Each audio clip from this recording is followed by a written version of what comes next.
திருடிட்டு போயிட்டாங்க. இது மட்டும் இல்லாம பெருமானாருடைய நபித்துவத்துக்கு 5 ஆண்டுகளுக்கு முன்னாடி மக்காவுல ஒரு பயங்கரமான வெள்ளப்பெருக்கு ஒன்று ஏற்பட்டது. அந்த வெள்ளப்பெருக்கின் மூலமாக காபாத்துல்லா மேலும் என்ன செஞ்சிச்சு, சிதிலடைந்து போய் கிடந்தது. இப்ப அங்க இருக்கக்கூடிய குறைஷியர்கள்லாம் இந்த காபத்துல்லாம நம்ம சரி செய்யணும், அதுக்கு நம்ம என்ன பண்றது அப்படின்னு சொல்லி யோசிக்கும் பொழுது அவங்க முக்கியமான ஒரு விஷயத்தை முன் வைக்கிறாங்க. இந்த காபத்துல்லாவை நம்ம சரி செய்யணும் அப்படின்னு சொன்னா, இந்த காபத்துல்லாவினுடைய சரி செய்யக்கூடிய அந்த காசு இருக்குதுல்ல, அந்த பொருளாதாரம் இருக்குதுல்ல, அது ரொம்ப சரியா இருக்கணும். ஒண்ணு, அதுல வட்டி கலந்து இருக்க கூடாது. இரண்டாவது, விபச்சாரம் செய்து சம்பாதித்த பொருளாக இருக்கக்கூடாது.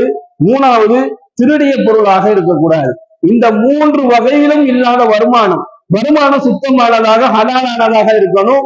அதை கொண்டுதான் காபத்துல்லாவை சரி செய்ய வேண்டும் என்பதாக அந்த குறைஷியர்களுடைய எண்ணங்கள் இந்த அளவுக்கு இருந்துச்சு. ஏன்னா காபத்துல்லா மேல அவங்களுக்கு ரொம்ப மரியாதை இருக்கும்.